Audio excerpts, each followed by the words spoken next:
Gracias.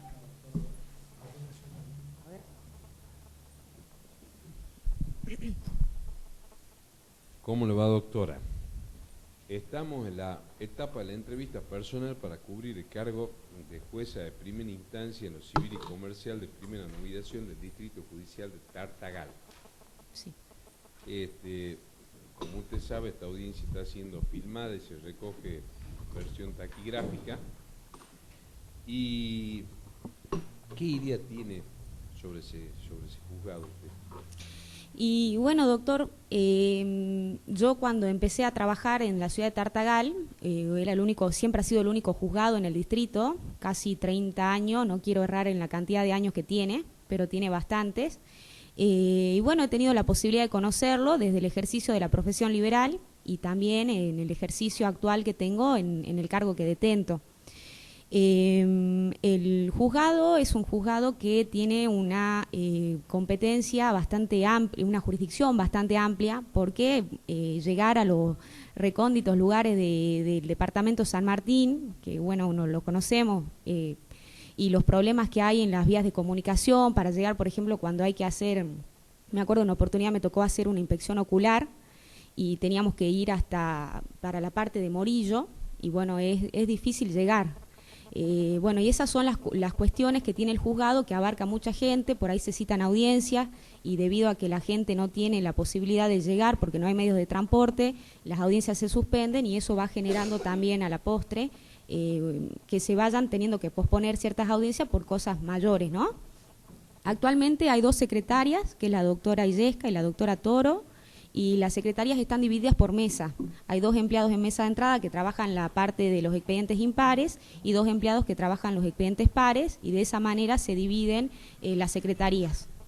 ¿Qué cambios haría usted en el juzgado para su mejor funcionamiento, doctora? Y mire, doctor, sería algo muy osado de mi parte plantearle ahora un cambio concreto, porque en el caso que yo llegara a ser la jueza del tribunal, habría que conocer los empleados, porque cuando uno se integra a una institución tiene que ver de qué manera viene trabajando, porque uno empieza a ser un extraño. Y bueno, fundamentalmente me parece que lo más interesante y lo más primordial es ver cuáles son las causas que están en estado de dictar sentencia, para poder ponerlo al día al juzgado en atención a esta pequeña cefalía que ha tenido con la doctora de Feudi. Bueno, ver cuáles son las causas que se encuentran en estado. Sé que a la fecha estamos en el expediente número 25.000 más o menos, así que me imagino que un 60% de las causas deben estar en trámite y un 40% probablemente archivado. Es una suposición que yo hago en función del tiempo que lleva el juzgado. ¿Qué opina usted de la caducidad de oficio, dice, la incorporación al Código Procesal Civil y Comercial de la provincia? Y mire, doctor, el nuevo Código Civil y Comercial establece que la caducidad debe operar de oficio.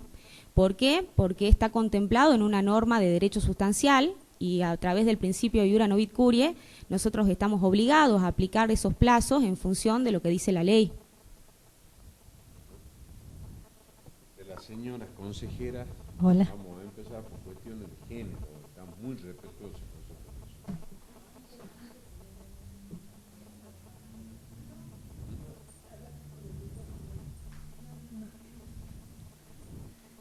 Yo, si bien la idea de la entrevista no es volver sobre temas jurídicos, es muy difícil, siendo juzgado civil y comercial y con la modificación del código tan nuevita que estamos, no hacerlo. Así que yo le voy a hacer una preguntita de un tema jurídico.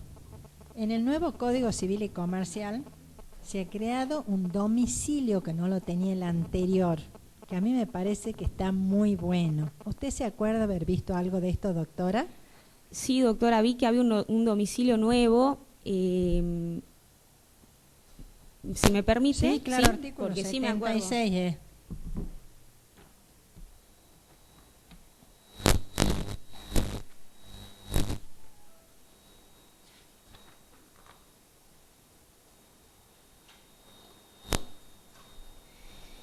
Bueno, la persona cuyo domicilio no es conocido lo tiene en el lugar donde se encuentra y si este también se ignora, en el último domicilio conocido.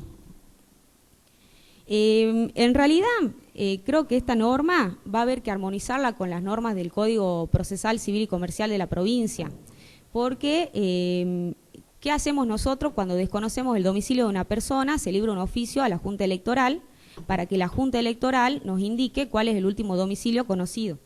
De esa manera me parece que tiene que ver el artículo en función de la última parte cuando dice y si este también se ignora el último domicilio conocido. A la Secretaría Electoral, doctora, ¿no? A la Secretaría Electoral.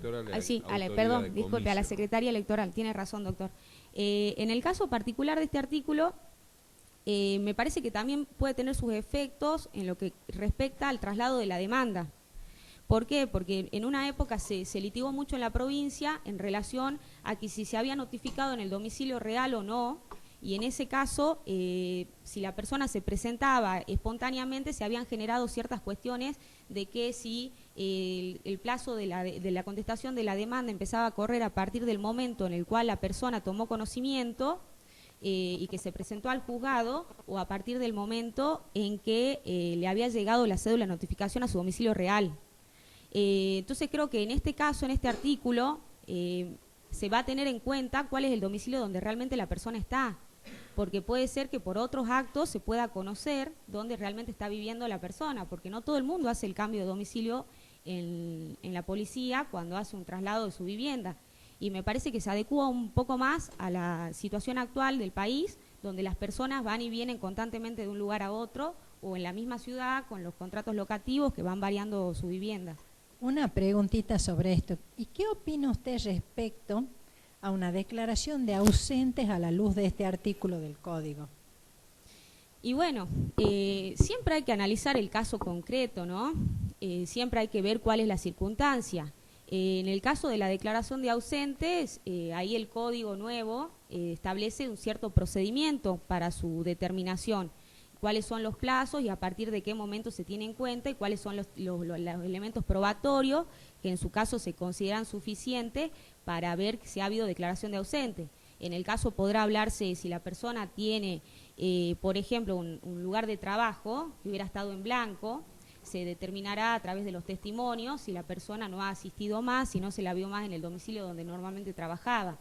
Sin embargo, creo que el domicilio en ese caso de la declaración de ausencia se va a tener en cuenta, vamos a partir de un núcleo central que es el lugar donde la persona normalmente habita, y en base a eso se efectuará la ampliación para ver a dónde más podemos llegar.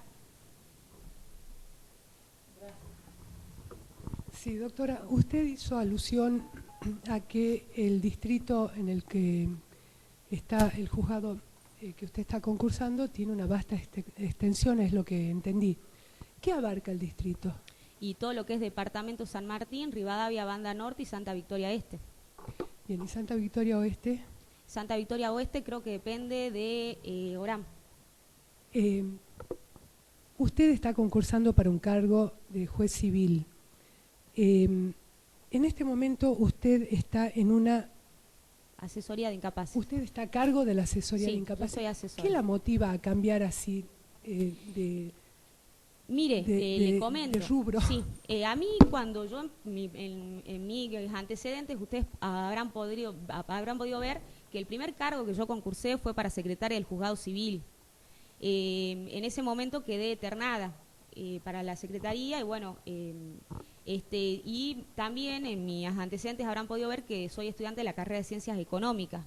A mí me apasiona mucho lo que es la parte del derecho civil y comercial, porque me parece que es muy interesante, tenemos posibilidad de crear muchísimas cuestiones a partir de la interpretación conjunta de las dos ciencias, que incluso es un planteo que yo lo establecí en una oportunidad que pedí que se me autorice a hacer un viaje a España para un MBA, justamente para anuar los dos criterios. ¿Por qué?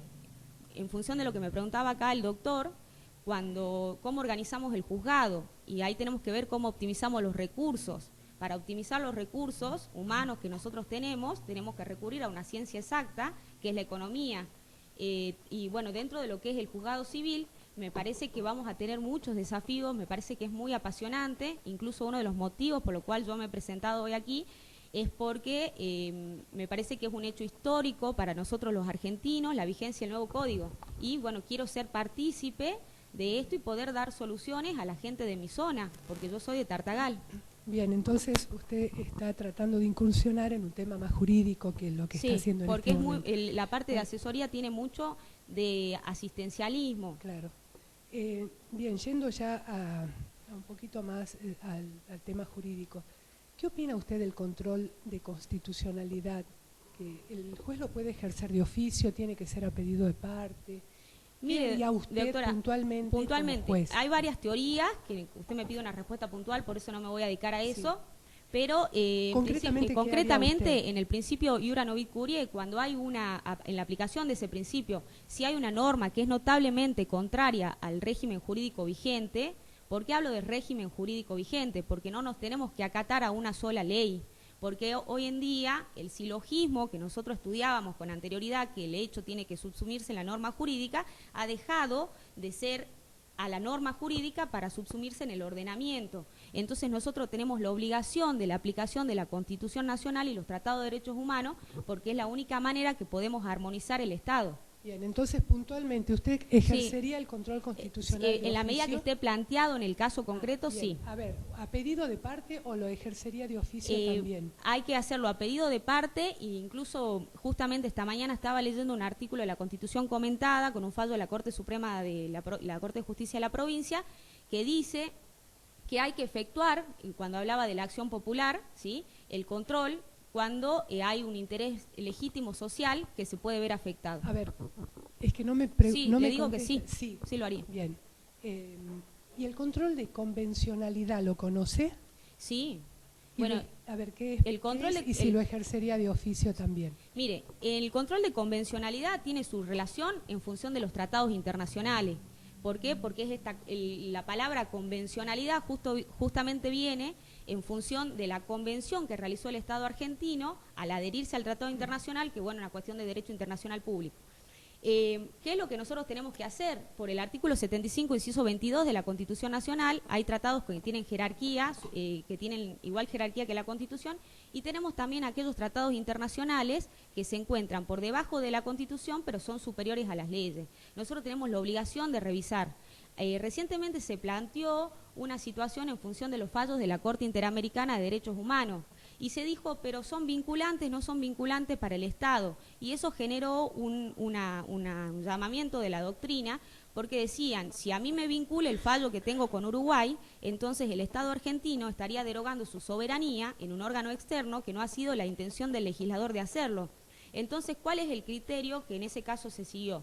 Yo voy a tener en cuenta cuáles son las premisas y los principios que establece la Corte Interamericana de Derechos Humanos en casos concretos, como tenemos el caso Fornerón, el caso Mendoza y muchos más, y voy a tener en cuenta cuáles son esos principios que marcó la Corte Interamericana para otro país, para ver si yo lo puedo aplicar en mi derecho argentino.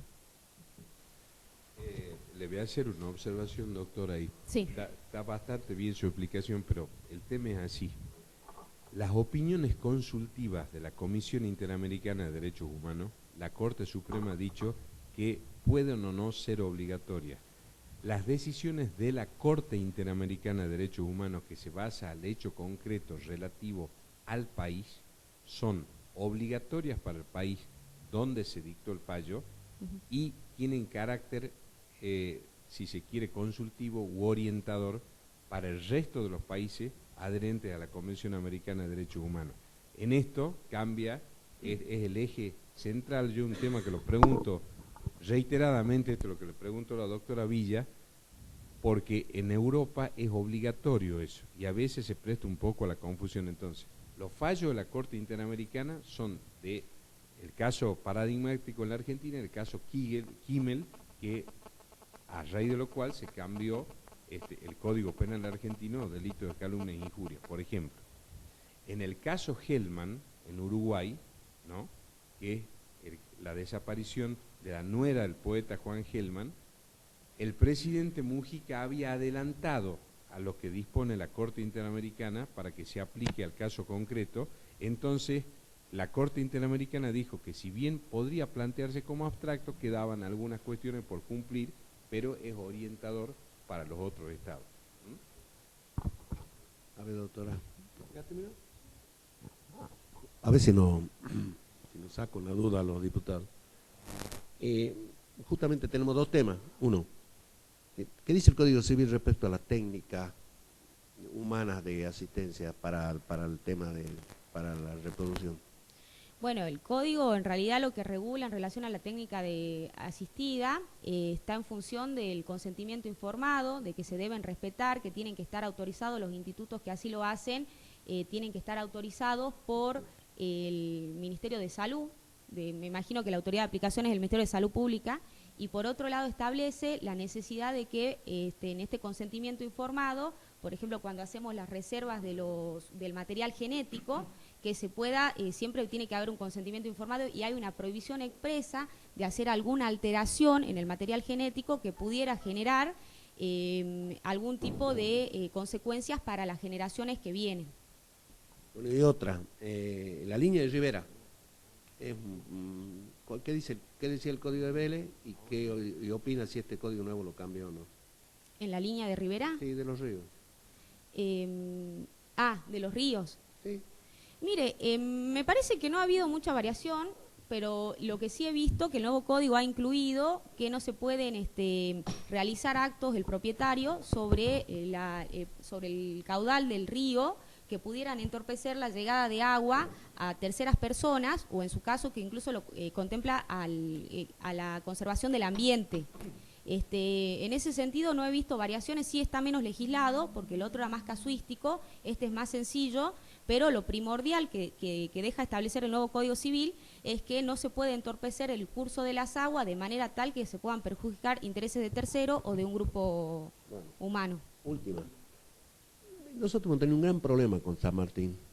Hemos dictado una ley, yo supongo que usted la conocerá, que suspende los desalojos de los pequeños agricultores, y la jueza en ese momento no la aplicó nunca. Quiero saber su criterio. Yo soy un comprador de buena fe, voy y compro una finca, y 5.000 hectáreas en Tartagal. Mire, sí, perdón. ¿Qué hago? Pregunta en general. Sí, disculpe. Y compro las 5.000 hectáreas y me doy con que hay una comunidad aborigen dentro de esa finca. Entonces, yo voy e inicio el desalojo. Yo quiero saber el criterio que usted va a tener con la comunidad aborigen, por más que este hombre tenga toda la razón del mundo, o que haya comprado los títulos perfectos. No sucede eso, pero, digamos, vamos en el mejor de los casos, ¿cuál usted supondría o qué usted imagina que puede ser su criterio en relación a los aborígenes y criollos que viven hace años en esos lugares? Bueno, doctor, en función de la pregunta que usted me hace, primero hay que aclarar que hay dos leyes. Una que protege al productor agropecuario y el otra que protege a los pueblos o las comunidades aborígenas que son preexistentes.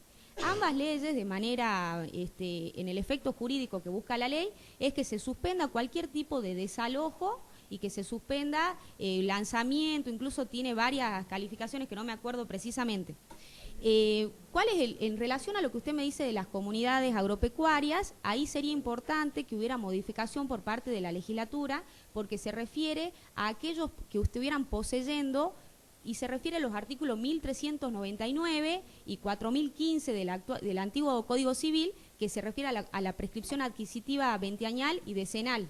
Entonces, en ese caso, si nosotros nos remitimos exclusivamente al artículo, podemos decir, bueno, pero ya no está vigente, entonces, ¿qué aplico? Pero ahí podría aplicar el artículo 7 del Código, que me dice que las relaciones se van a juzgar por el momento en que se produjeron y haciendo esa interpretación conjunta, armoniosa, se aplicaría la ley impidiendo el desalojo. Otra cosa lo que usted me pregunta, doctor, en el caso del desalojo lo suspendemos. ¿Qué pasaría si eventualmente esta persona que adquirió el bien quiere apoderarse, o sea, quiere tomar el ejercicio pleno de su derecho de dominio? El código, y que en ese sentido sí el Código de Vélez, claramente dice que para la adquisición de un derecho real se tiene que tener título y modo. Y el modo no es ni más ni menos que la tradición. Y dice que nadie adquiere la propiedad de un bien hasta tanto no hubiera adquirido la tradición. Entonces me pareció muy importante eso, porque si nunca la tuvo y anteriormente estuvieron estas comunidades aborígenes preexistentes, que a su vez están resguardadas por el Código en el artículo 18, que se debe respetar su derecho de propiedad, vamos a tener que ser muy cautelosos para eso. Disculpe, y el nuevo, perdón, diputado, ¿y el nuevo código te cambia el corpus y el ánimo? No, doctora. Ah, porque vos dijiste en el Código de Vélez. No, que viene desde el Código de Vélez, con igual criterio. Ah, Bueno, muchísimas gracias, ¿no? Usted, disculpe. Disculpe. Sí, sigue, Disculpe. sigue la tortura, doctora. ¿Qué opinión le merece la teoría de las cargas probatorias dinámicas? Y si usted la aplicaría, ¿en qué casos? Sí, mire, la Universidad Nacional de Córdoba, que es donde yo estudié, ya en ese entonces estudiábamos a la doctora Matilde Zavala de González, que establecía y hablaba de las cargas dinámicas de la prueba. Me pareció acertada la posición del legislador argentino en incluirla en el código de manera expresa, porque era una creación que ya venía haciéndose jurisprudencialmente.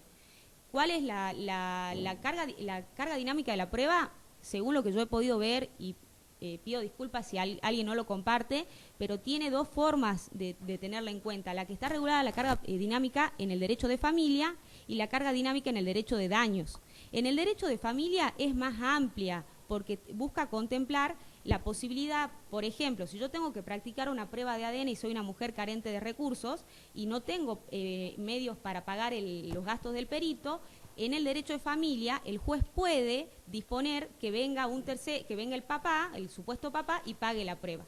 En el Código Civil la carga dinámica está realizada en función a la prueba difícil. ¿Cuál sería, por ejemplo, el caso de una mala praxis?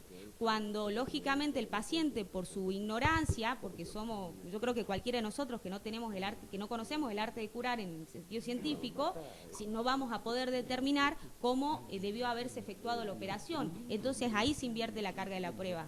¿Cómo la aplicaría yo? Sí la aplicaría. En el decreto que hago el proveimiento de la prueba, en la oportunidad, por ejemplo, tratándose de un juicio ordinario o sumario, depende cuándo se ofrezca la prueba, en el decreto donde se la aprobé, pondría en conocimiento de las partes que voy a aplicar el criterio de la carga dinámica, para que de esa manera las partes puedan saber que van a tener que someterse a esa obligación, porque me estoy sustrayendo del principio dispositivo, que es el imperante en cualquier proceso de conocimiento. La podemos escarcelar a la doctora, por favor, porque si no, vamos a la calenda griega con los exámenes. Muy bien. Está liberada, doctora. Gracias, doctora. Bueno, muchísimas gracias, ¿no? Real, personal y juratorio. Bueno, muchísimas gracias, que le ¿no? vaya bien. Después le doy la primera pregunta, doctor Catán, ya estaba mucho. ¿Ah? No, sigue. Emilia Pereira. Sí. ¿No anda el aire? Lo saludo ahora, buenas tardes. ¿Qué dice, doctor?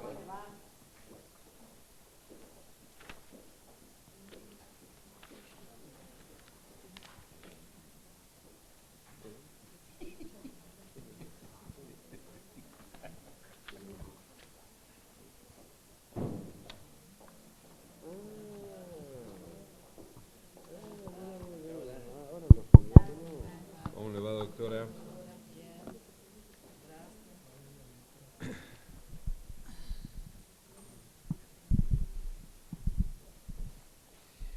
Doctora Nieto, estamos en la etapa de entrevista personal en el concurso para cubrir el cargo de jueza de primera instancia de lo civil y comercial de primera nominación del Distrito Judicial de Tartagal. Sí, doctor. ¿Qué conocimiento tiene de ese juzgado, el funcionamiento, qué cambios haría, no haría? ¿Qué piensa usted de ese juzgado?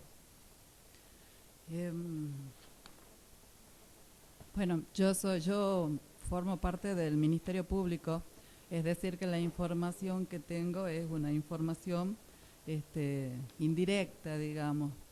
En primer lugar, tengo conocimiento que el Poder Judicial tiene un plan estratégico, el plan estratégico número 2 desde el año 2006, y que la organización y funcionamiento del Poder Judicial en la provincia de Salta se tiene que ajustar a ese plan estratégico.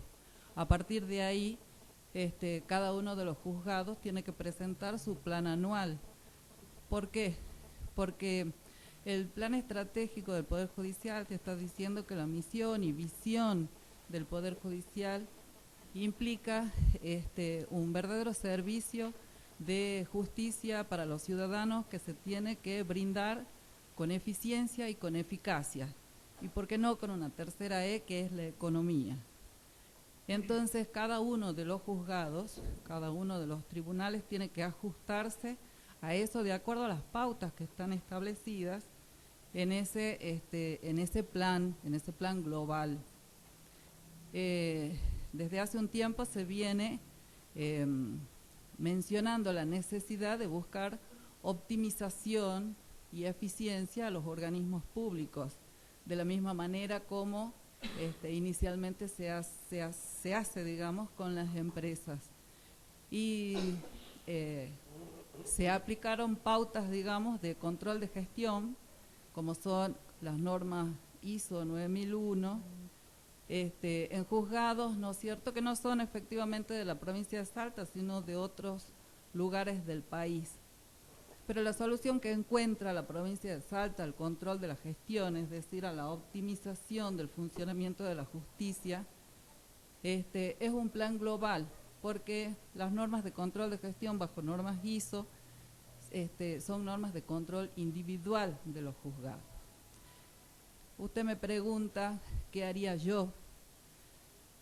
En primer lugar, ¿no es cierto?, me informaría respecto del plan anual que está presentado hasta este momento en la Corte. Tengo información estadística relacionada con ese juzgado en relación al año 2014, en números gruesos, que las causas ingresadas han sido aproximadamente 750 y que las sentencias que se han dictado han sido 507 sentencias. El promedio de 507 sentencias está bien, es un buen promedio de sentencias. ¿Por qué estoy diciendo esto?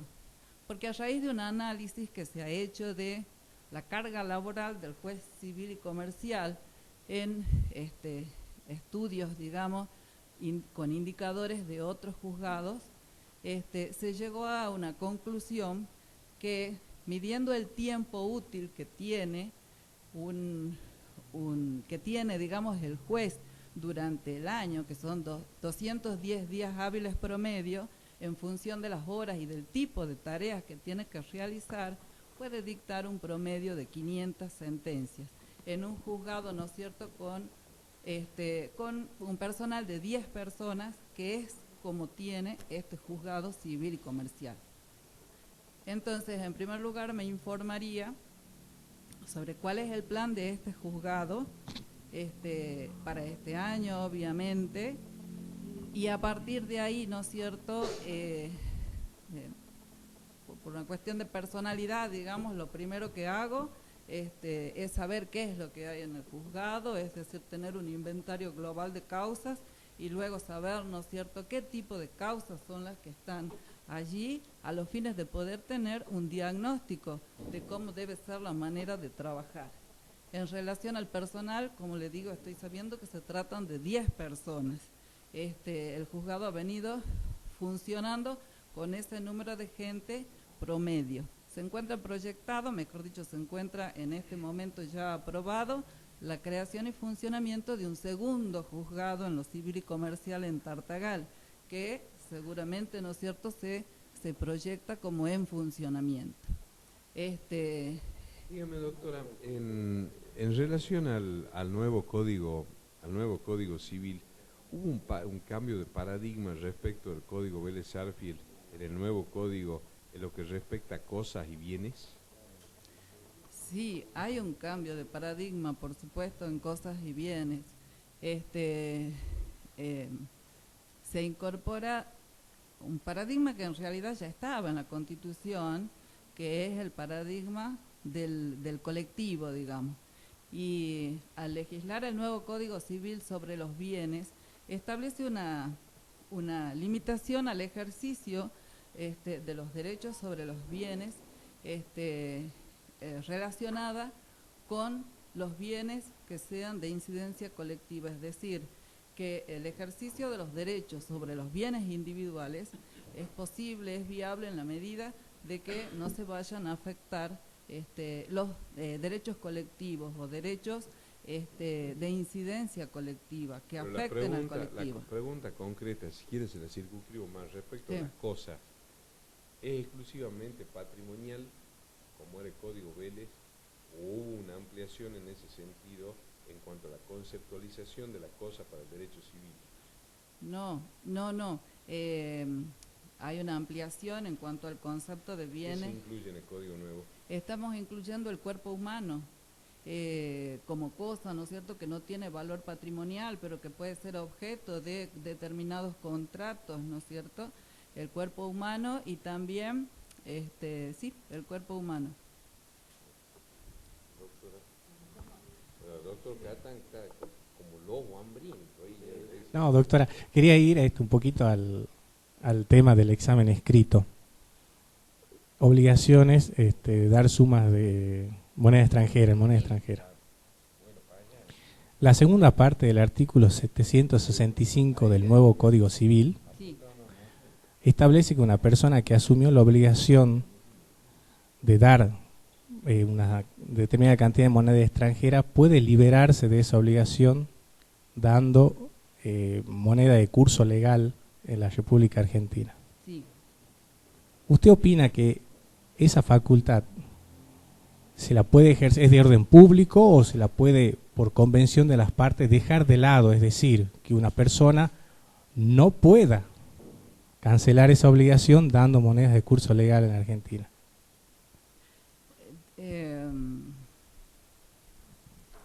No, yo interpreto, ¿no es cierto?, que las partes pueden convenir que la obligación sea cancelada en moneda extranjera o en moneda de curso legal. Si ha convenido que se cancele en moneda extranjera, en ese caso debe cancelarla de esa manera. Y si y si no lo han establecido expresamente, en ese caso puede cancelarla de acuerdo a como dice el código, con moneda de curso legal. No es de orden público, es un tema de interpretación de los contratos. Ahora, ¿cómo la cancela? Es otro tema. Por la cuestión, digamos, que tenemos con el corralito, se entiende que es a cotización oficial más gastos operativos, obviamente para poder hacer viable, ¿no es cierto?, la cancelación sin que haya pérdida para el acreedor. Doctora, el Código Nuevo trae la novedad sobre el consorcio de propiedad horizontal. ¿Qué naturaleza jurídica tiene? Y el consorcio es una persona jurídica, Bien. está enumerada dentro de las personas jurídicas. Bien. ¿Puede concursarse o ser fallida, digamos, caer en quiebra? Sí, está establecido que el consorcio puede concursar y se establecen, digamos, algunos interrogantes sobre los motivos que pueden llevar a un consorcio al concursar y en todo caso cómo se resolvería ese concurso, digamos, pero la ley sí está estableciendo la posibilidad de que pueda concursar. Si se dicta la quiebra del consorcio, ¿cómo se ejecutan los bienes del consorcio? ¿Cómo ejecutamos bienes del consorcio? Bueno, sobre los bienes individuales no vamos a poder ir, sobre los bienes comunes serán, ¿no es cierto?, sobre determinadas cuentas que tenga el consorcio. Bueno, habrá que buscar los bienes que pueda tener el consorcio, ¿no? La pregunta apunta a que el código no lo legisla expresamente, no lo legisla. Y deberían primero escrutarse los bienes de las unidades individuales y al final recién ejecutar las partes comunes como los ascensores y todos los demás, porque si no al consorcio lo dejamos sin ascensor, sin nada, y a veces los propietarios individuales no tienen, digamos, participación en esa cuestión. Sí, de todos modos, si es que vamos en contra de bienes individuales, ¿a quién le tocaría, no? Sí, es todo un signo de pregunta sobre el tema del concurso. Sí, así se está planteando doctrinariamente, efectivamente.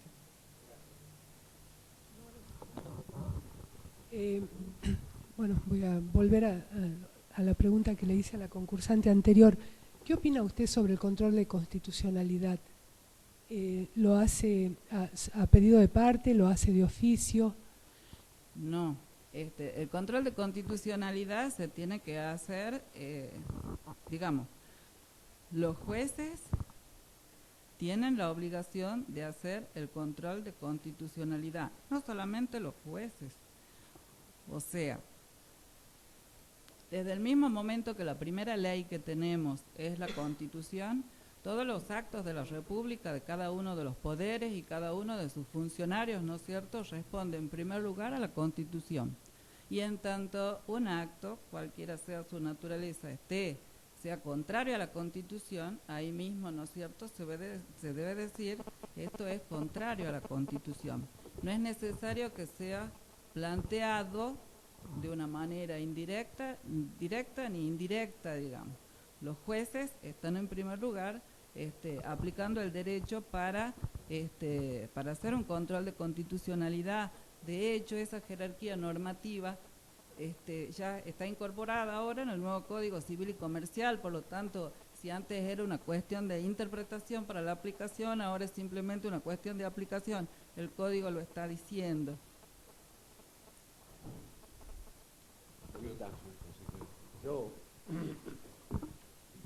¿Usted cuál cree que va a ser si llega a ser jueza? Claro, su relación con la prensa.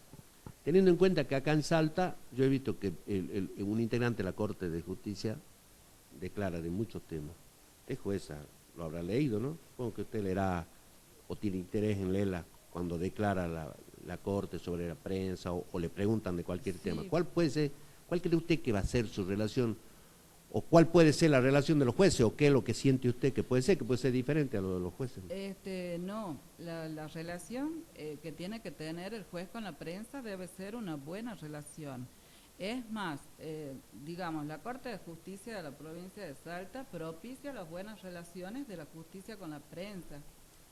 En el marco de la Escuela de la Magistratura, justamente ha ido el doctor Posada hace unos años atrás a Tartagal, con un periodista de Buenos Aires, con el señor Báez, con el señor Echazú. Pero la buena relación que es contestarle, no, explicarle. O sea, yo entiendo, ¿no es cierto?, que el juez debe cuidar su imagen y manejar su imagen. Como que no es adecuado que todas las veces esté dando notas y entrevistas y dando explicaciones de lo que está haciendo. Desde ese punto de vista, creo que ese criterio es concordante con lo que viene haciendo la Corte respecto de tener una política de hacer difusión de la actividad que realiza el Poder Judicial y sus jueces a través, ¿no es cierto?, de un medio indirecto de difusión. Yo soy un periodista, Sí. me encuentro a usted, le digo, Sí. doctor, ¿a usted le parece que hubo fraude en la elección de Tucumán? No, yo le traigo esa pregunta porque han hecho un miembro de la Corte. ¿Y contestó?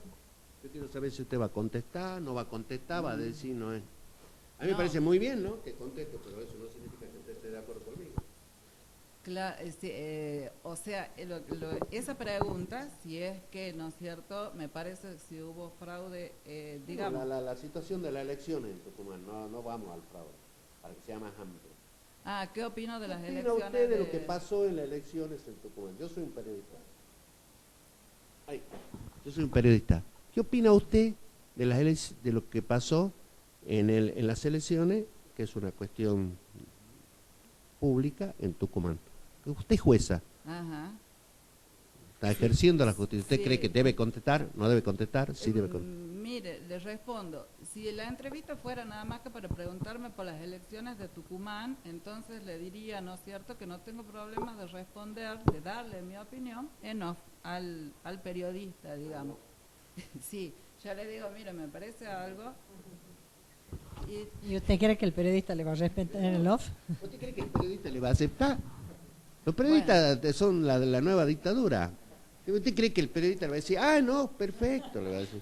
Bueno, diga no, a ver. Bueno. Le va, saco todo, le pone, le pone el grabador. Le digo, en relación, ¿no? O sea, puedo responder a una entrevista donde pueda opinar sobre lo que me parece que deben ser las elecciones y a partir de ahí, ¿no es cierto?, las elecciones en Tucumán.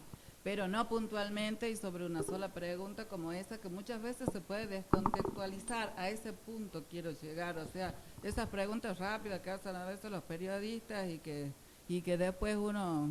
Doctora, se disculpe, tiene que inhibir. pero lo más seguro es que usted piense que se la van a descontextualizar.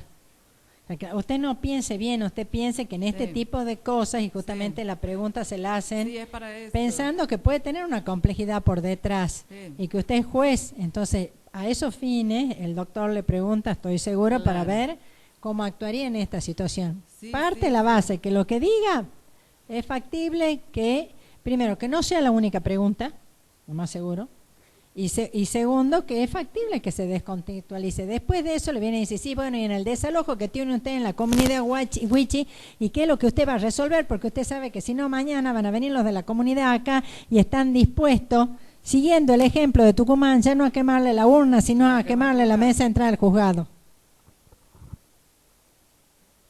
¿Qué otro, señor consejero? Sigue la señora consejera. Es que esto fue un comentario, ¿no? Eso fue un prólogo, digamos. Un prólogo, antes que me reten, ¿no? Le toca a usted como jueza civil y comercial una división de condominio. Sí. Son 4 condóminos, un inmueble rural, y uno de ellos pide la división de condominio. Uno de los demandados se presenta y dice, no, pero nosotros hicimos un convenio que yo voy a usar la totalidad del bien. A la luz del nuevo Código Civil, ¿tiene alguna posibilidad de que esto prospere? El Código Civil y Comercial, digamos, ha incorporado una impronta, digamos, de la interpretación económica del derecho. Y desde ese punto de vista, en tanto quien está, digamos, planteando quedar con la explotación del condominio, liberando, compensando, digamos, a los otros condóminos, podría hacerlo.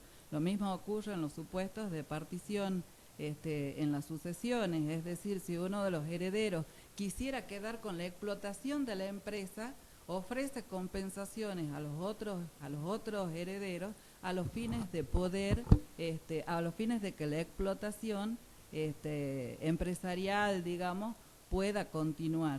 En vistas, ¿no es cierto?, de que se mantenga, digamos, esa unidad económica, continúe la explotación. ¿Usted lo dice sujeto siempre a que haya una compensación? Y entiendo que si no hay una compensación no lo van a liberar, digamos, ¿no? No es el código no pone como requisito la compensación en 1987, ¿no? El nuevo código. Dice, los condóminos pueden convenir el uso y goce alternado de la cosa común o que se ejercite de manera exclusiva y excluyente sobre determinadas partes materiales. Está bien. Hacer alternativamente para que no se vea, digamos, privado de un bien, digamos, porque también el condominio tiene un derecho de propiedad sobre esa parte indivisa. La pregunta era que si se le presenta a usted el condominio y dice, hicimos un convenio, aquí está, ¿qué me pide la partición? Yo no le voy a preguntar, pero esto tiene plazos también, ¿no? Y si el convenio en cuestión está dentro de los plazos que establece el código, dice, no me puede pedir la división de condominio si yo tengo este convenio donde hemos acordado que puede usar el todo. Si estaba el convenio que pueden usar el todo, obviamente lo tiene que respetar el convenio, que puede usar el todo, sí. A la luz del nuevo código. ¿Y en el código de Vélez esto era factible? Y estaba el tema de la posibilidad de pedir la división de condominio en todo tiempo. Es que en el código de Vélez esto no era factible. Claro. Esto es la gran novedad del nuevo código respecto a esta materia que le estoy preguntando. ¿Qué otro, señor consejero? Yo. Una pequeñita. En realidad, mire, hay diputados que estaban planteando la necesidad de que algunas organizaciones públicas tengan letreros o facilidad de que en otros idiomas se pueda acceder a información básica. ¿Usted cree que esto puede ser importante en su juzgado? Sí, de hecho, en la ciudad judicial de Tartagal, todos los juzgados, por disposición de la Corte, ya han establecido la cartelería en lengua wichí, digamos, para identificar a cada uno de los juzgados. Sí, a mí me parece que sí, por lo menos donde nosotros vivimos, porque tenemos un grupo poblacional aborigen importante, de indígenas importantes, ¿no? que no solamente se van a sentir facilitados, sino que se van a sentir invitados, entiendo yo, ¿no es cierto?, a concurrir porque se van a sentir incluidos de ir porque están contempladas su lengua.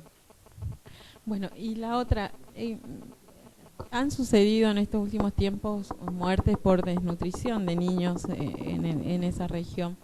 ¿Cree que se podría plantear en algún momento alguna responsabilidad civil en contra de algún funcionario o el Estado en estos casos, o no, solamente compete la penal? El Código Civil y Comercial está excluyendo la responsabilidad de los funcionarios y la responsabilidad del Estado de la aplicación de la normativa civil, y ha dictado una norma, la ley 26.944, que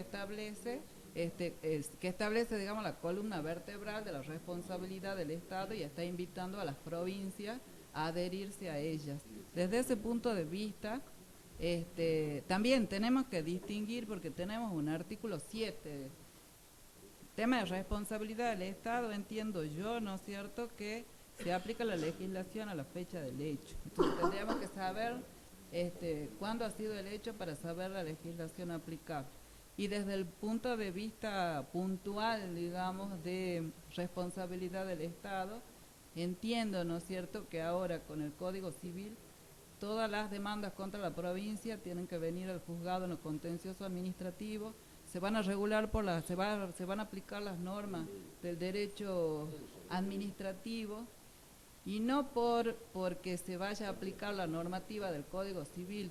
Se está preguntando la doctrina cómo se soluciona, y han pensado, ¿no es cierto?, en la analogía, hasta tanto, ¿no es cierto?, se dicten en las respectivas jurisdicciones la normativa aplicable a la responsabilidad del Estado en las provincias. Esta cuestión está siendo, digamos, bastante urticante con las inundaciones en la provincia de Buenos Aires en este momento. Doctora, ha quedado felizmente liberada. Ay, muchas gracias. Que le vaya bien. Muchísimas gracias. Ahora que somos con votación, entonces, hacemos cuarto intermedio y viene más. Queda por eso. Hacemos ya el cuarto intermedio, 20 minutos. ¿Cómo le va, doctor?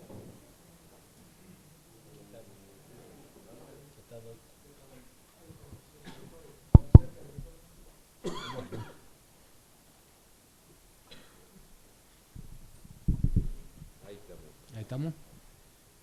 Doctor Salomón, estamos en la etapa de entrevista personal para cubrir el cargo de juez de primera instancia en lo civil y comercial de primera nominación del Distrito Judicial de Tartagal. Yo le quería preguntar, en materia de gestión judicial, ¿qué conocimiento tiene usted del juzgado, de su organización? ¿Qué cambio postularía? Bueno, litigo en ese juzgado hace más de 28 años, así que algo conocemos de su funcionamiento.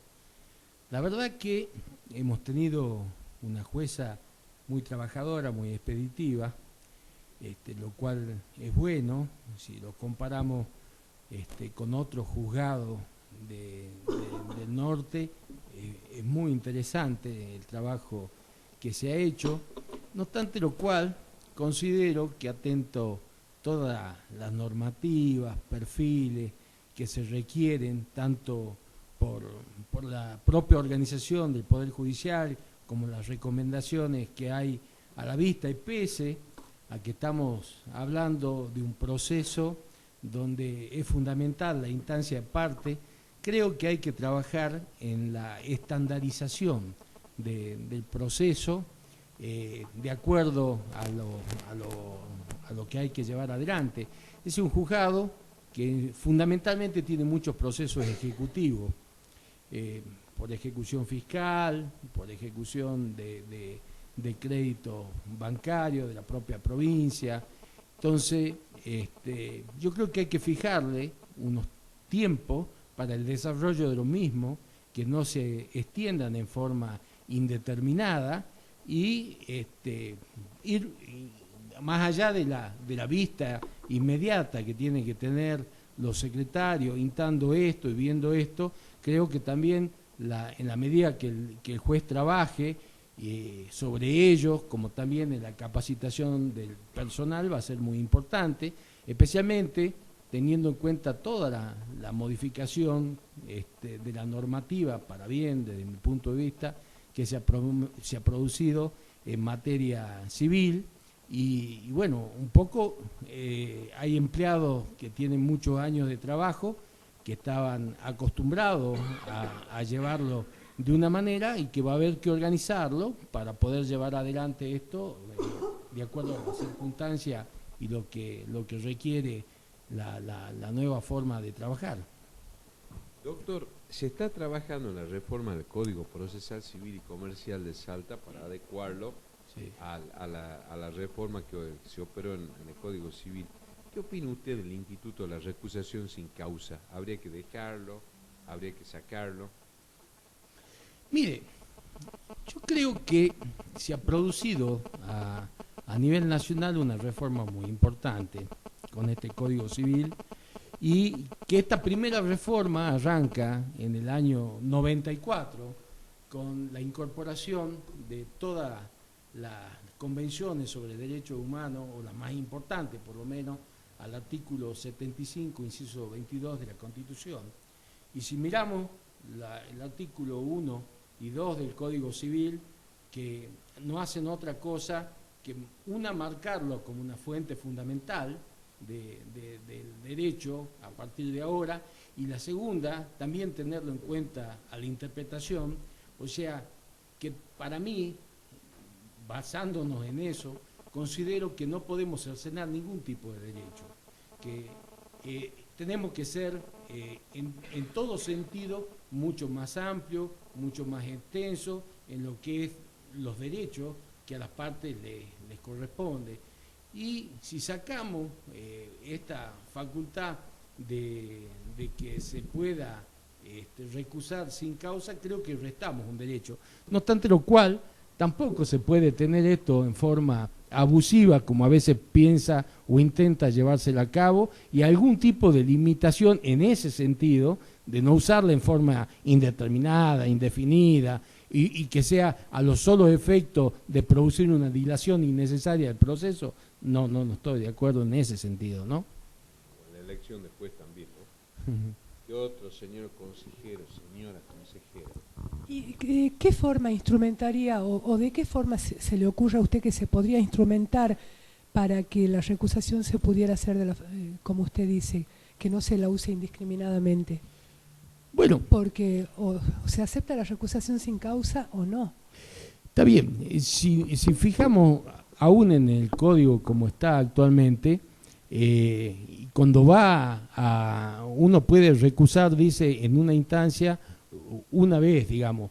No podemos recusar en forma indefinida, porque si va al doctor y yo tengo alguna animosidad a inicio con él, o él se excusaba en algún proceso en el que yo soy parte, y bueno, lo puedo recusar sin causa una vez, pasa al otro juez, y ese juez también, si vengo y lo recuso sin causa nuevamente, ya me está marcando de alguna forma un parámetro que lo que no quiero es litigar, no lo que no quiero, o tengo una animosidad personal con algún tipo de magistrado, ¿no? Yo le hago, ¿cómo le va, doctor? Una Bien. preguntita. Como usted ha ejercido la profesión libre, me parece que esta preguntita está bien vinculada a eso. Y es el tema del usufructo y la posibilidad de embargarlo o no.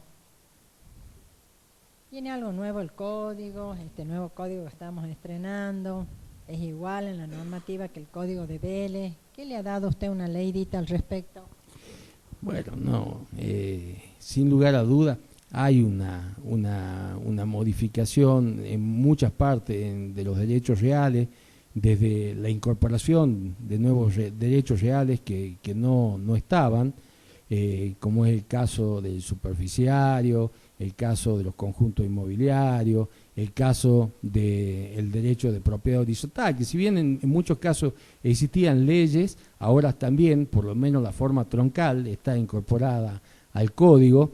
Y bueno, el código en materia de usufructo permite a los acreedores poder usar o embargar el derecho que tiene el usufructuario, ¿no? Que en eso de alguna forma se diferencia de lo que es el uso, que otro de las reformas y la incorporación, y que le va dando fisonomías diferentes para diferenciarlos, digamos, a lo que es uno y otro. ¿Y el embargo es así nomás? ¿Embargo y embargo? ¿O tiene alguna otra cosita el código nuevo? Porque como es del usufructo...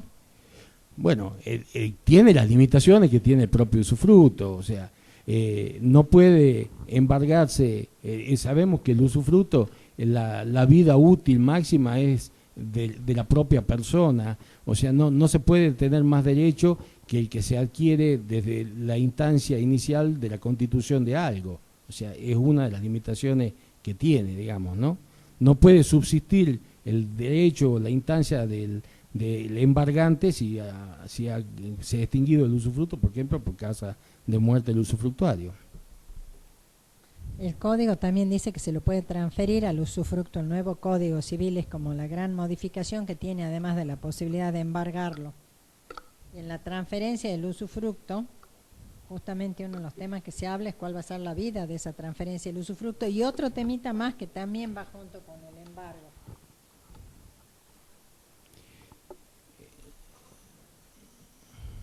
Que es quien adquiere el usufructo, ya sea por transferencia o por subasta, debe garantizarle el nudo propietario claro, que obvio, le va a entregar obvio. la cosa en el el estado en mismo que la estado recibe, exactamente, sí, porque si no se podría producir un daño y quien lo ha constituido es un afectado directo de eso si no tiene la garantía, sí.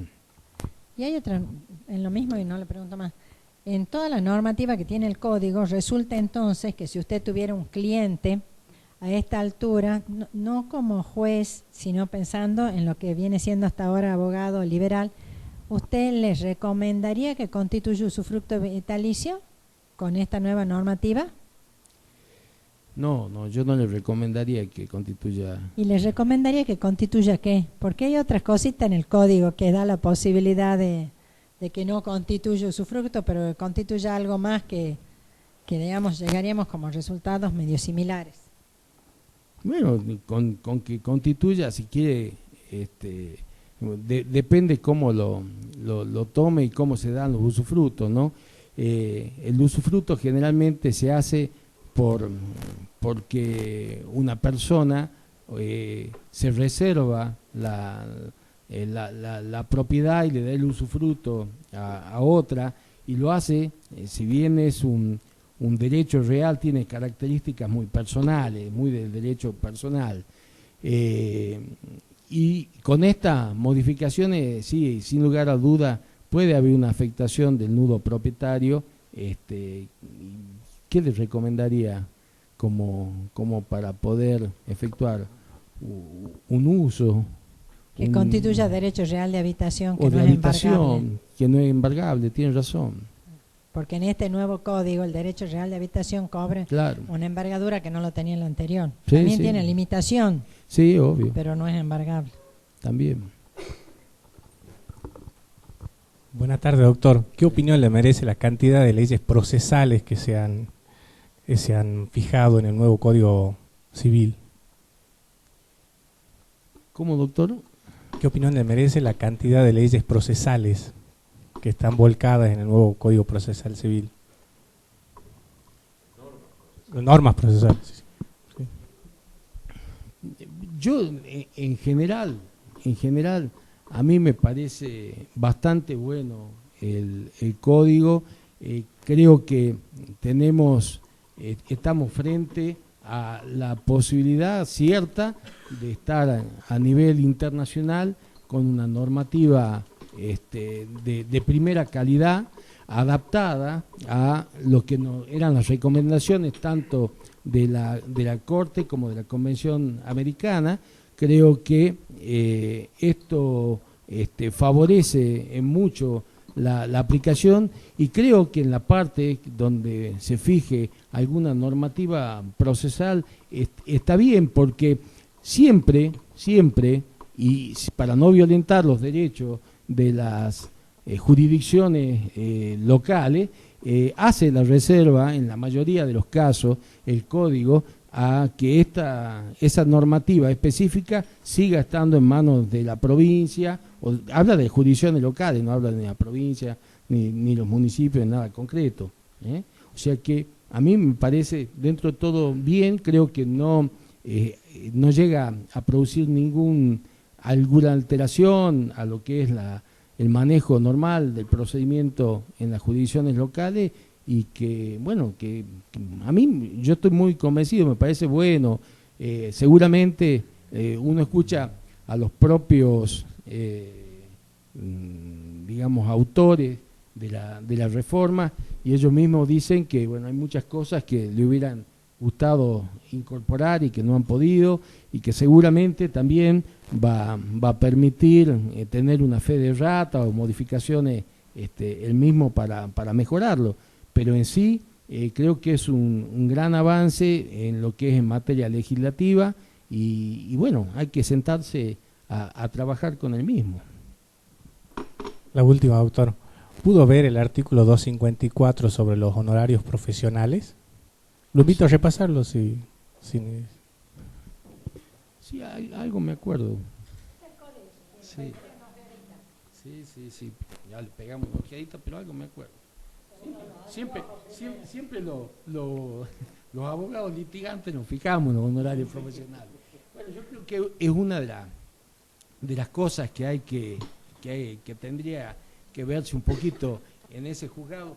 De las pocas cosas que uno puede criticar es que han sido bastante mezquinos en la regulación de honorarios, si uno los compara con otros juzgados de la provincia de Salta o lo que fijan las cámaras, y creo que es importante la evaluación y el pago de cualquier trabajo, y en especial de parte de los abogados, como un elemento fundamental en el trabajo y en la rueda de lo que es la instancia judicial, ¿no?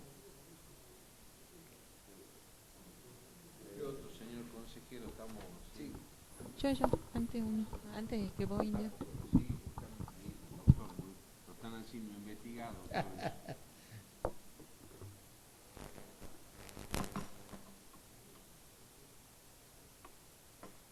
Bueno, en cuanto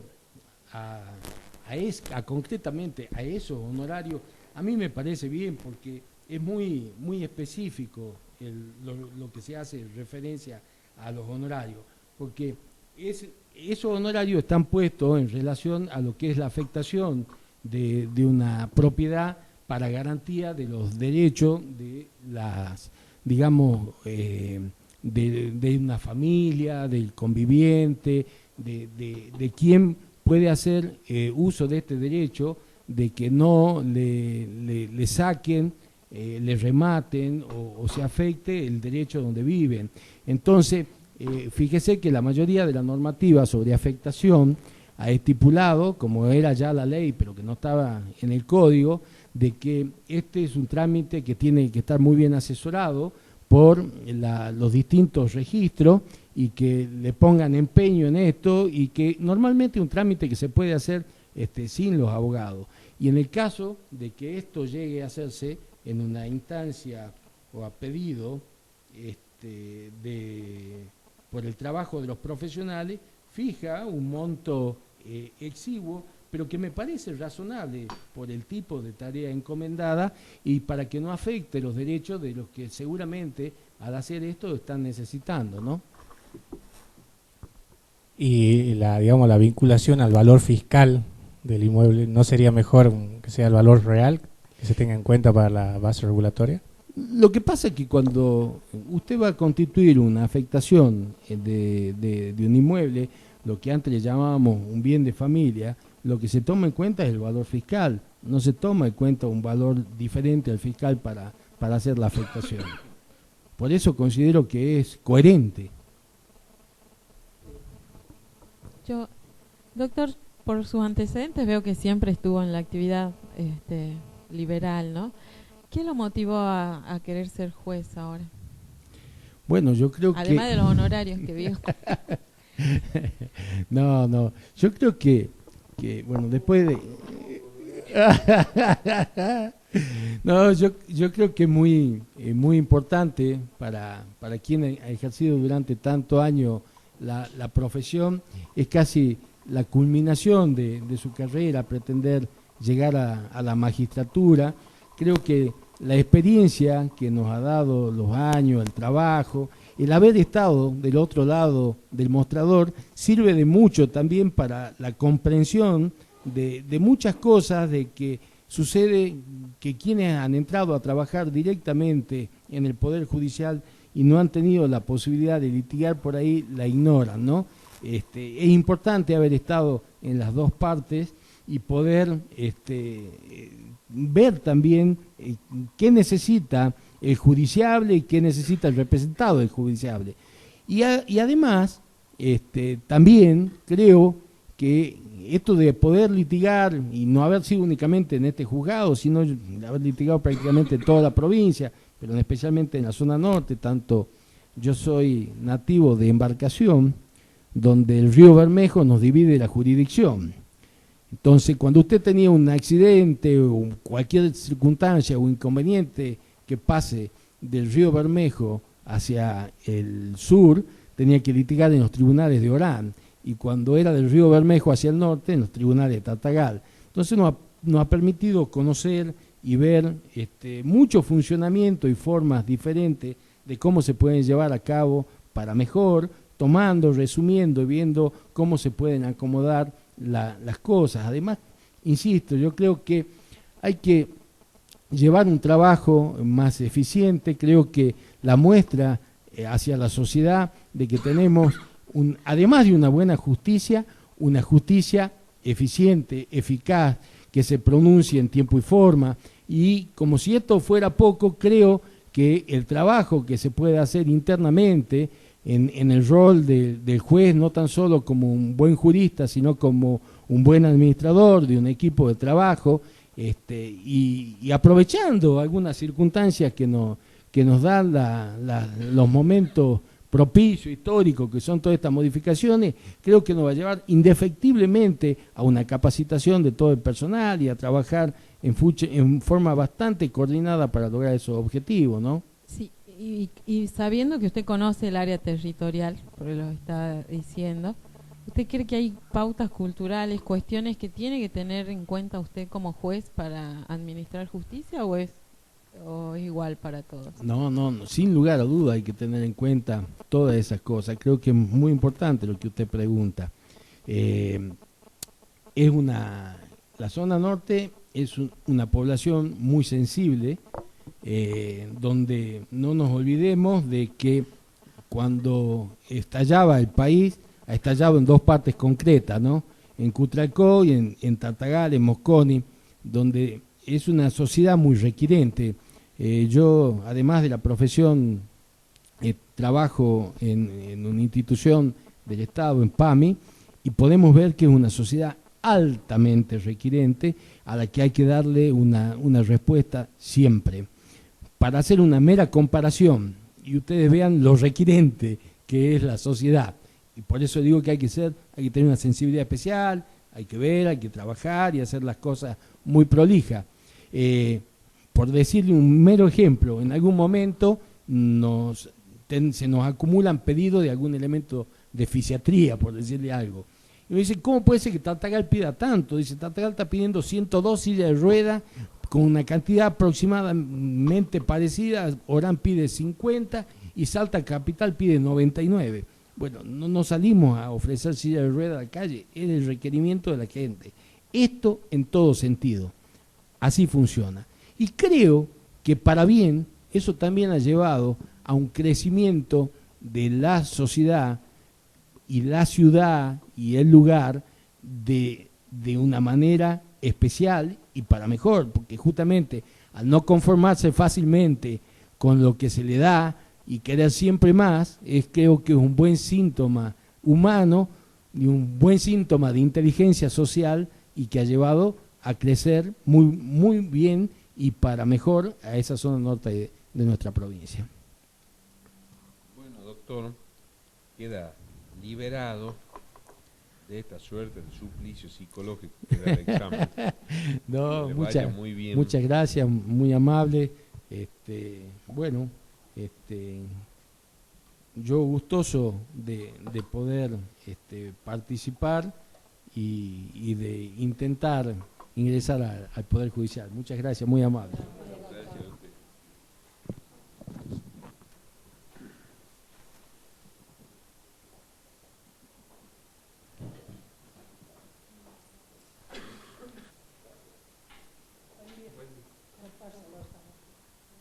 ¿Cómo le va, doctor? Bien, bien.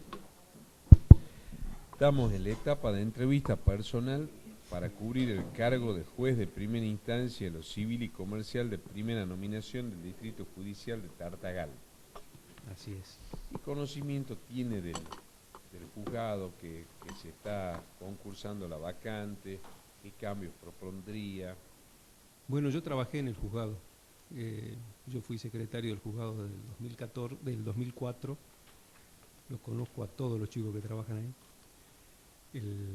El juzgado tenía, desde que se crea en el 78, el personal del más capacitado dentro de lo que yo he visto, porque, bueno, usted conoce, hubo tiempos, digamos, en el que había muchas faltantes de secretario, digamos, entonces yo cubrí el cargo de secretario del juzgado civil y comercial, de familia y de laboral, y me hacía cargo de la administración del Poder Judicial en esa época, cuando fue la lucha, incluso fue más traumático.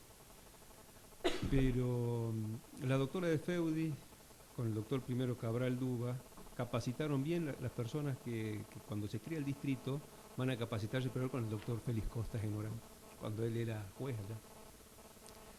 Y la verdad que las personas son capacitadas. Son de los pocos empleados que yo he visto dentro del distrito que leen el código y leen el código comentado. Cuando uno le pregunta, si bien ha habido cambios, digamos, producto de que se han creado nuevos juzgados, y cuando se crean los nuevos juzgados van personas con experiencia y personas nuevas, eso ha hecho que por ahí vaya gente de los juzgados penales al juzgado civil. Ha habido cambios ahí.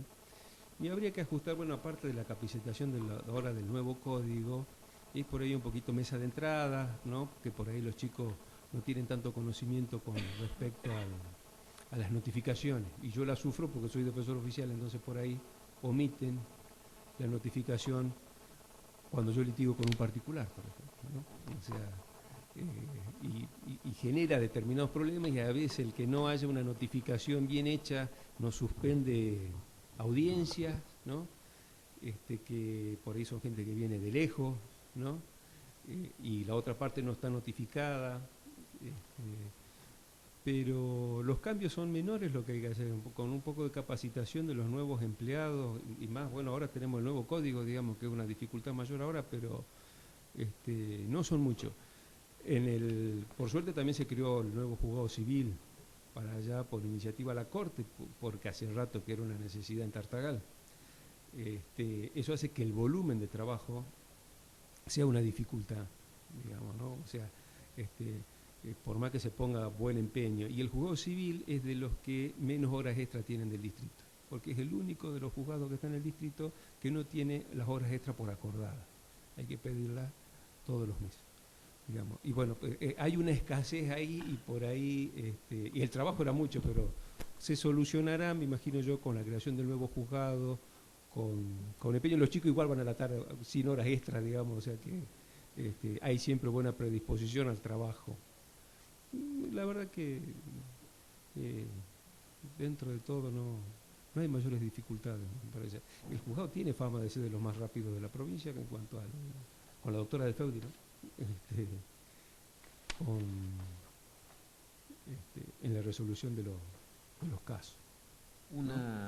Una pregunta, doctor, sobre su examen escrito. Sí.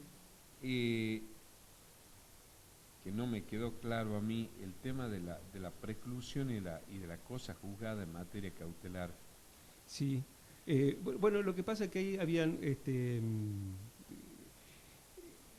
tema era el siguiente, me parece ahí en el examen. Se había vencido el plazo para la apelación, ¿no es cierto? Y el señor, según las consignas que nos habían dado, que no se podía hacer ningún agregado ni nada de lo que... el escrito era deficiente, ¿no? Y estaba haciendo alusión a materia que ya se había tratado, digamos, en la verosimilitud del derecho, por ejemplo, ¿no? Que era algo de que estaba en la consigna como que estaba quejoso, ¿no es cierto?, pero no había presentado nada como para verificar, porque se podría cambiar. El incidente de levantamiento de embargo siempre puede modificar, digamos, la situación dentro de la medida cautelar, ¿no es cierto? Pero en el caso particular él estaba hablando de cosas que ya se habían tratado sin agregar nada nuevo, digámoslo, ¿no? O sea que la cosa ya estaba resuelta ahí. Digamos. Y en el caso particular, como usted me está contestando ahí, rige la preclusión, los principios de preclusión y cosas juzgadas. Estamos hablando del proceso cautelar, ¿no? No específicamente, digamos. Yo lo veía para el caso ese. Para el fondo. No, para el fondo sí, pero para el caso específico de que en el escrito, según lo que estaban en la consigna, él estaba hablando, digamos, de que la verosimilitud del derecho, que era lo que se había tratado justo antes, cuando él ya se le había vencido el plazo para sin agregar nada nuevo. No, el tema de preclusión específicamente, como el instituto procesal, no, porque siempre puede variar la situación de la cautelar, digamos, ¿no es cierto? Se puede modificar, puede pedir un incidente de levantamiento de embargo, se puede hacer un incidente sin tercería, o sea... ¿Y hay cosas juzgadas en el proceso cautelar?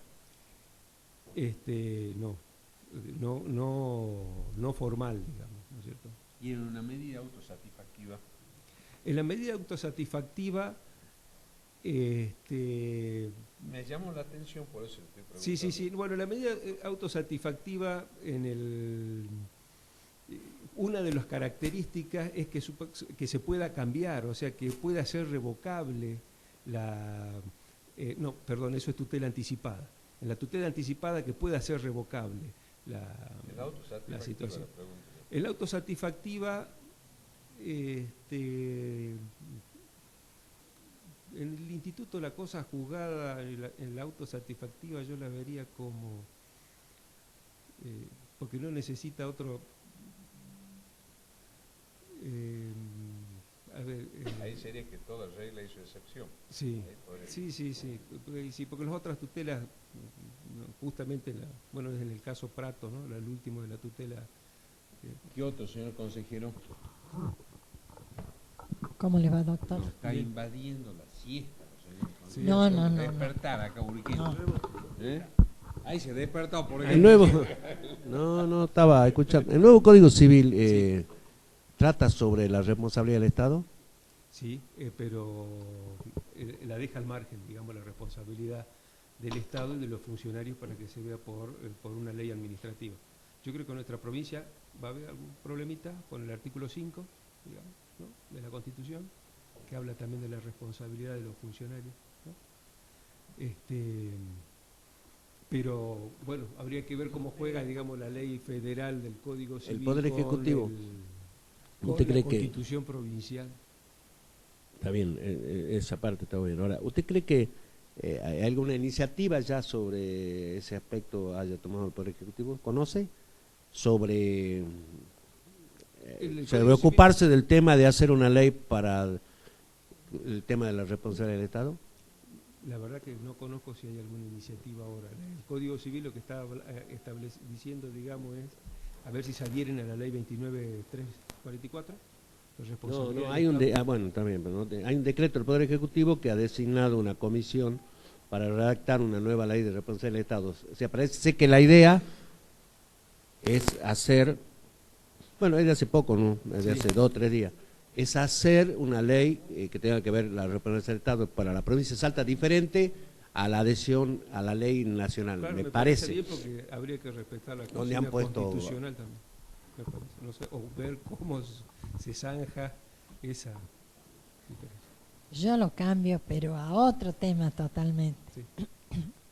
Cuénteme qué opina en la mediación, cómo lo ve de su trabajo actual y cómo se imagina, cómo trabajaría con la mediación, más allá de los casos que son obligatorios por ley, siendo usted el nuevo juez civil y comercial. Bueno, yo siempre fui partidario de la mediación. Yo fui vicepresidente del Centro de Mediación del Colegio de Abogados, estamos hablando del 98, 99, por ahí, ya no me acuerdo bien los años. Digamos, y fui representante del colegio cuando se hizo la ley. En la corte estaba la doctora Marisa Nogaledo por la Católica, yo estaba por el Colegio de Abogados, estaba el doctor que es juez acá ahora, que era juez. No sabía nada de esto, si no, no le hubiera preguntado este tema. No, yo soy a favor, digamos, me parece que la mediación no solamente es un sistema de resolución de conflictos, sino hasta de paz entre las partes, porque cuando uno interviene en ese tipo de procesos, digamos, ve cuando el mediador empieza a hacer las preguntas y las repreguntas y lo va haciendo entender cómo el conflicto se lleva a otro lado, ¿no? O sea, cómo cambia. Como juez, porque todos sabemos que hay materias en donde Sí, hoy sí. es obligatoria la mediación. Sí, sí. En algo que no sea obligatoria la mediación, No, usted siendo sí, juez en algún momento, si le parece, hay ¿utilizaría procesos. métodos alternativos? Sí. Hay procesos, por ejemplo, en los sucesorios, digamos, cuando están muy trabados con respecto a los enconos familiares, por ahí dentro de ese proceso, que me parece a mí que es muy beneficioso. Allá se solucionó por mediación un sucesorio que tenía más de 25 años de trámite, 20 años de trámite, digamos. Igual después generó una apelación, ¿no? Pero se solucionó. Por ahí hay procesos en los que amerita, que es muy beneficioso, digamos, porque por ahí las incidencias que hacen más personales, digamos, y muchas veces la verdad que los abogados no es que ayudamos mucho, ¿no? Por ahí con un mediador que le haga ver a las partes y no siempre, ¿no?, con nosotros como profesionales, diciéndole qué es lo que le corresponde en base a la ley, por ahí es un poco ceder y ver cómo se soluciona. ¿Qué tal, doctor? Hola. Buenas tardes. Yo le quiero hacer una preguntita de opinión. En un proceso civil como el nuestro, que está, digamos, adscrito a un sistema dispositivo, ¿qué opinión le merecen las medidas para mejor proveer y cómo las utilizaría como una medida, como forma de no violar la igualdad de las partes? Y así, como forma para no violar la igualdad de las partes, digamos, o sea, hay que ver cada caso concreto. También es cierto, digamos, que el juez y lo que se pide actualmente del juez es que tenga una actitud proactiva, siempre respetando la igualdad de las partes dentro del proceso dispositivo, pero usted fíjese que lo que yo estoy viendo en el cambio de legislación con la tutela efectiva, nosotros estamos haciendo como un cambio inverso al que hace el penal, ¿no? El penal se está yendo más a la parte dispositiva y nosotros nos estamos haciendo cada vez un poquito más inquisitivos. Yo celebro, digamos, porque en el proceso civil también ya no se está hablando tanto del litigante adversarial, sino de que ayuda, digamos, a la averiguación de la verdad más cerca de la real, para que el juez que llega, nunca vamos a llegar a la verdad, ¿verdad? Pero para que tenga mayor certeza del conflicto, ¿no es cierto? Porque eso hace a la paz social. Es un medio, ¿no? Y una de las formas es que no sea una prueba pedida por las partes, digamos, si cayó por negligencia o ¿no es cierto? No pedir esa misma prueba, que sacarla como medida de mejor proveer. Por ahí pasa, ¿no? Por ahí el juez, la verdad que le queda alguna duda para ver cómo resolver, porque lo he vivido, ¿no? A veces la falta probatoria es importante, ¿no? Yo trabajo, por ejemplo, con personas de escasísimos recursos, no tienen todo documentado. Yo puedo entender, digamos, que el juez pueda llegar a tener alguna duda si se celebró el contrato, no se celebró el contrato, qué es lo que pasó. porque la documentación es escasa y que pueda llegar a pedir una inspección ocular o para ir al lugar o alguna cosa así. A ver, doctor, siguiendo con los sistemas procesales, usted ya ha puesto a dictar una sentencia. La litis obviamente trabada, y usted aprecia que una norma a su criterio es inconstitucional. Nadie, ni actor ni demandado, hicieron ninguna manifestación al respecto. ¿Usted la declara de oficio? ¿No la declara de oficio? Bueno, desde el caso Milde Pereira a la fecha, digamos, se puede declarar de oficio. Eso empezó en minoría con Belucio y Fay, y se hizo mayoría en el caso Milde Pereira. Fíjese que de todos los concursantes a los que les pregunto lo mismo, porque siempre pregunto lo mismo, el primero que me nombra Milde Pereira. Y en cuanto al control de convencionalidad, ¿cómo lo ejerce? Y la obligación es establecer el control de convencionalidad, ver que la norma, hay autores que dicen, por ejemplo, que el control de convencionalidad y de constitucionalidad es más o menos ahora porque están incorporados los pactos dentro del 75 y CISO 22, ¿verdad? Pero bueno, el control de convencionalidad lo tenemos que hacer en base a los pactos, ¿no es cierto? Y que la norma no se contraponga con el Pacto San José de Costa Rica, con el de Derechos Humanos, con algunos que corresponden, ¿no? Hoy todavía nos preguntamos, ¿cómo está regulado el amparo en la provincia de Salta?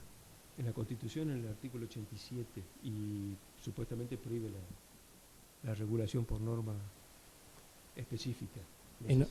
Sí, en un primer decreto de amparo, ¿usted qué proyectaría, qué pondría, qué decidiría? Bueno, depende el plazo para... Primero hay que dar, es contradictorio, o sea, le tenemos que dar el derecho de defensa, y el plazo que se le va a establecer dependerá de la urgencia que se me esté poniendo en el amparo, ¿verdad? Hay normas que yo no puedo decidir distintos, digamos, el plazo para apelación, por ejemplo, es de 3 días y es de 3 días, ¿no es cierto? El recurso se concede con efecto devolutivo y se concede con efecto devolutivo, ¿no? Después todas las demás normas procesales van a depender específicamente de lo que se me esté...